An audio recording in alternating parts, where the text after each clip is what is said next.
Okay, so here we are again. Lockdown's taking a while, isn't it?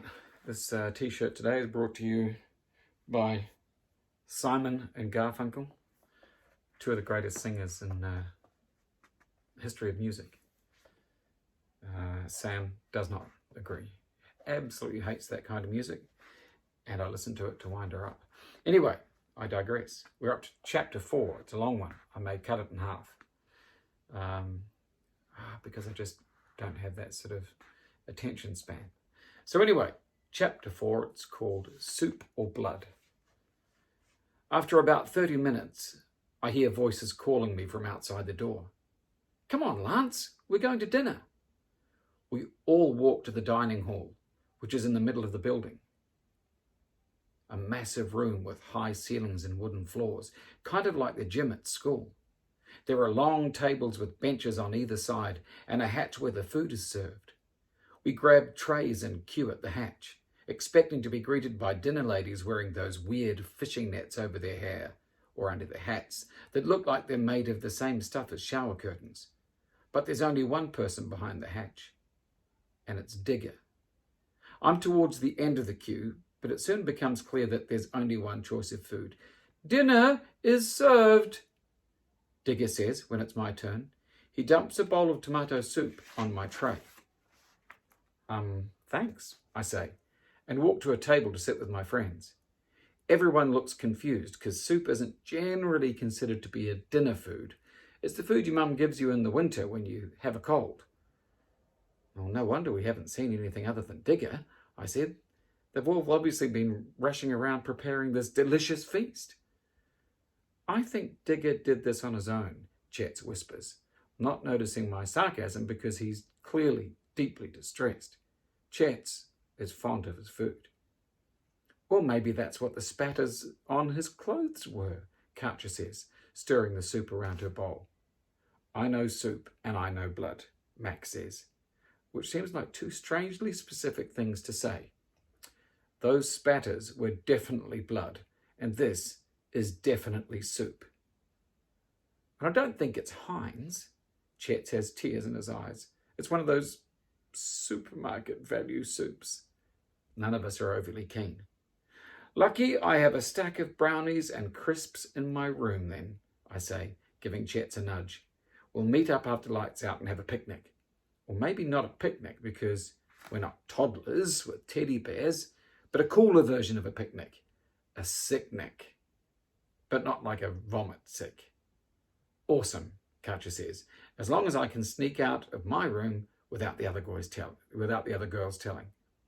I'm in, says Big Mac. But what if we get caught, Chet says. Well, you can always fill yourself up on this tasty tomato soup, I say. Hold on, I'll ask Digger if you can have another bowl. Chet looks up from his soup. Fine, I'll do it, he says. As soon as dinner is over, Digger herds us into the lounge area where there are comfy sofas, board games and a big TV which is stuck on one channel no matter how hard we try to change it. I guess they don't want us watching World War Z, Max says, as we sit on the wooden floor, hoping it will be a bit cooler than the giant cushions. You'd think they'd have aircon, Chet says. It's hotter in here than it is outside. I think they do. Look at those vents, I say, pointing up at the ceiling. I slide myself across the floor on my bum so that I'm directly beneath one. Guess it's not working, I say. This place just gets better and better, Chet huffs, throwing his cap on the floor. I'm sure there must be some kind of legal jurisdiction about imprisoning children in these temperatures. Well, we're not exactly imprisoned, Katja says. We could get out if we really wanted to. But we're not allowed, though. I heard Digger telling Miss Hosh to make sure we all stayed here. He said the paint wasn't quite dry in some of the areas of the centre, and he doesn't want us to get dizzy from the fumes. Too hot and bored to do anything else, we look up at the TV. There's a show about deadly animals on, and it's talking about wasps. Just my luck, says Chet. The TV was saying, there are two main subgroups of wasp, social and solitary. Solitary colonies are started by a queen who wakes up from hibernation when it starts to get warm, builds a small nest, and creates a swarm of worker wasps to rapidly expand it. I wonder what makes the queen so special, Katja says. Is she bigger? Is she cleverer than everyone else? Probably bossier, Big Mac says. That's the way with girls. Katja thumps him on the arm. If the nest is disturbed, the social wasps release a pheromone which drives their fellow wasps into a stinging frenzy. Solitary wasps do not form colonies, but unlike social wasps, who use their stings only for defense, solitary wasps hunt using their venom to attack their prey. Chet shudders and rubs his ear. So there are nice little worker wasps and nasty big hunter wasps. Ah, and all-powerful queen wasps who tell the others what to do. Hosh is standing behind us. So everybody knows their job and does it efficiently. If only our school could be like that. She laughs and clacks off on her heels. Don't judge me, I say, but for the first time in my life, I feel sorry for Mr. Moody. Mr. Moody is our head teacher, and he's kind of nice, actually, especially when you compare him to Hosh. She's probably just waiting for an opportunity to get rid of him. Imagine if Hosh was the head, Katja says. Oh gosh, she'd be unstoppable, Mac makes a face. She'd be a maniac, I say. At least we're leaving in a couple of weeks. Think of the younger kids. Katja's eyes widen so you can really see how turquoise they are. We all look at each other for a moment, and I imagine this is what it was like when people safe on lifeboats realized that everyone else on the Titanic was going to die. May God have mercy on their souls. Back to the TV. Some wasps use prey as hosts for their parasitic larvae. Though this is unpleasant for the creatures used as hosts, it is a highly efficient way of ridding the ecosystem of unwanted pests. Does that mean what I think it means? Asked Chet. They use living bodies of other creatures to grow their wasp babies in, I say. Oh, that's disgusting. Yeah, especially if you're one of the unwanted pests.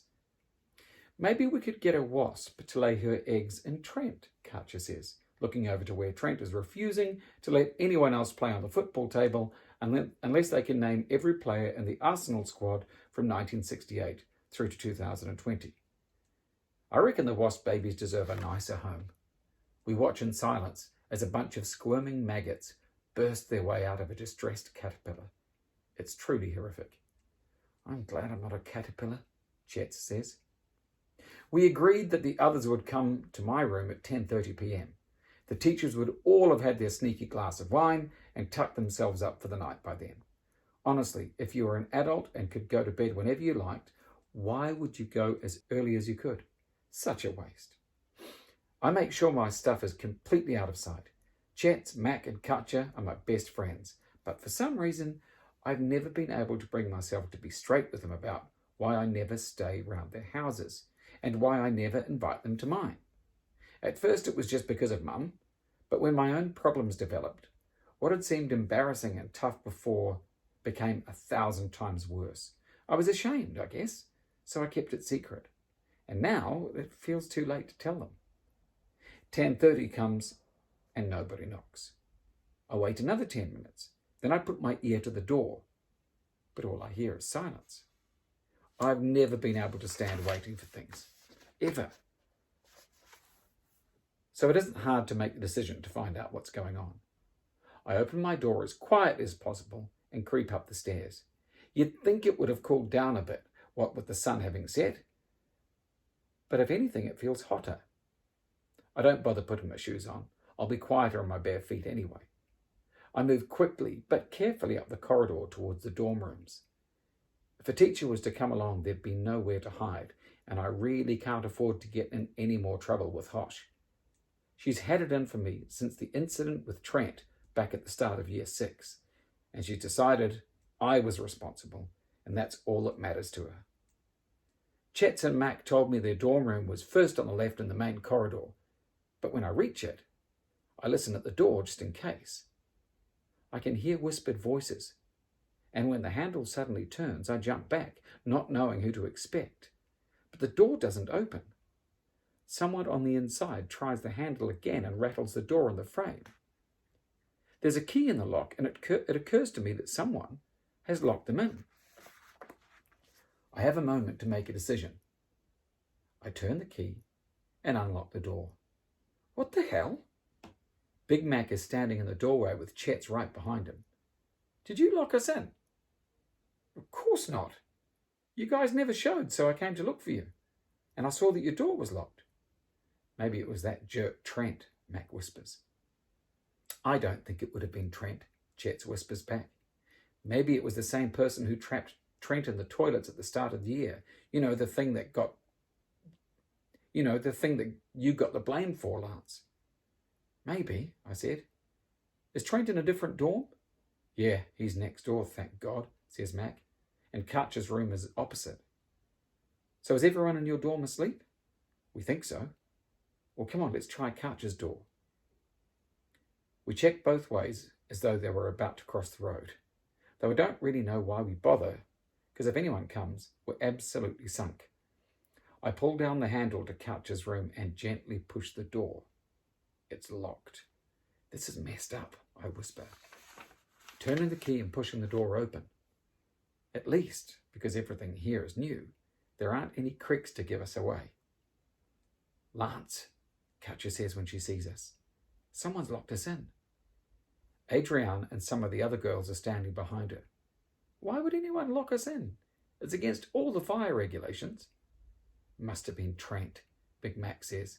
Our room was locked too. But your room wasn't locked? Adrienne asks me. No, mine was open. Otherwise you'd all still be locked in. Then I don't think it was Trent.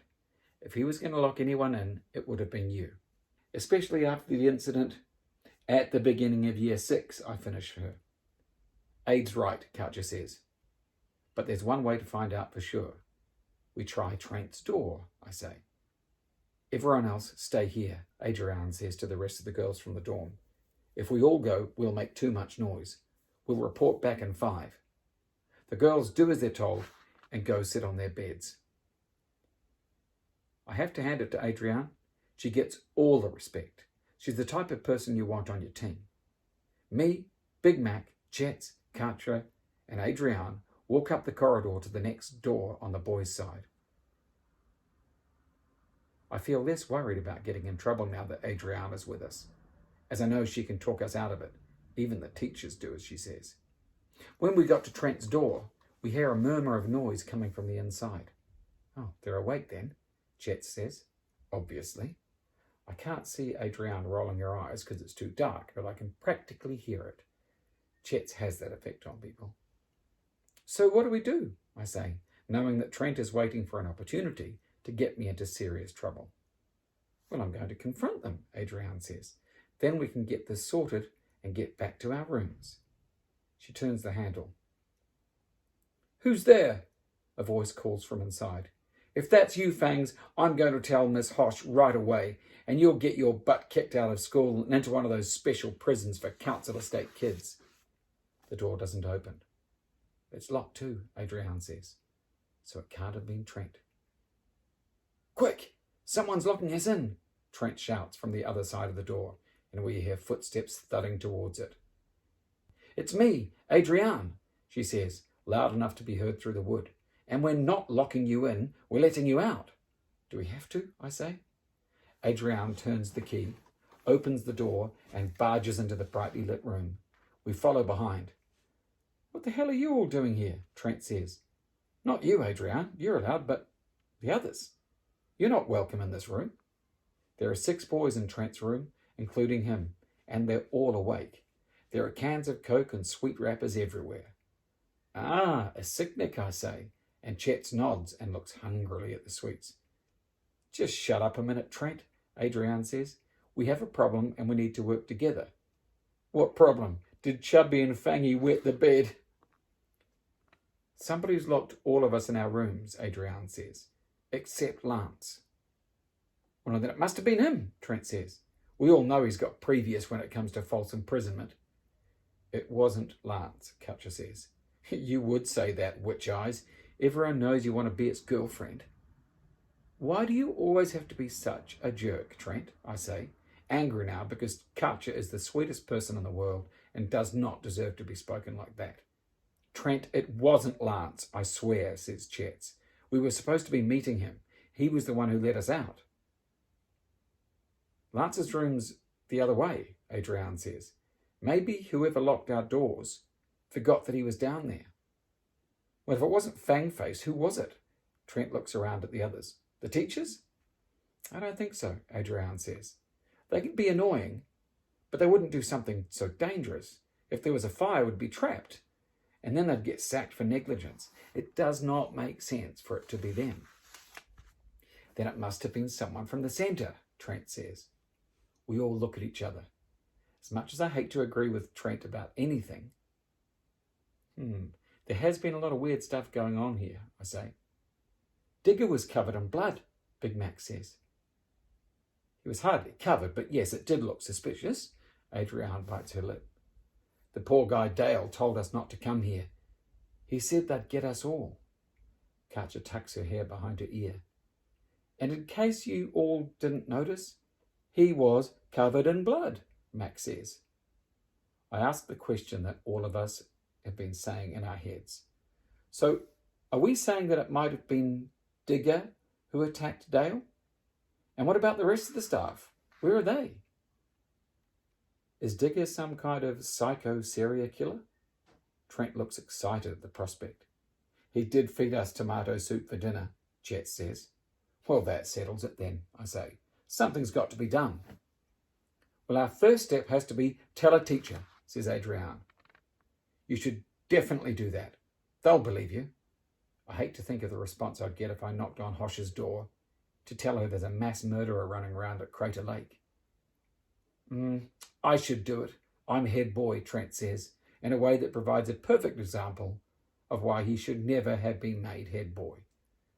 But we'll go together, Adrian says. You guys wait here. Adrian, I say.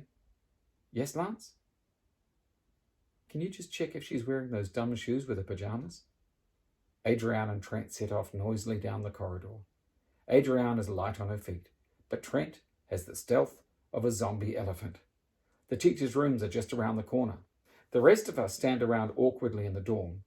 My group and Trent's group don't usually hang out, so we don't have much to say. Chet's eyes up the pack of sweets, and Katja reties her ponytail. Big Mac looks like he's meditating or something.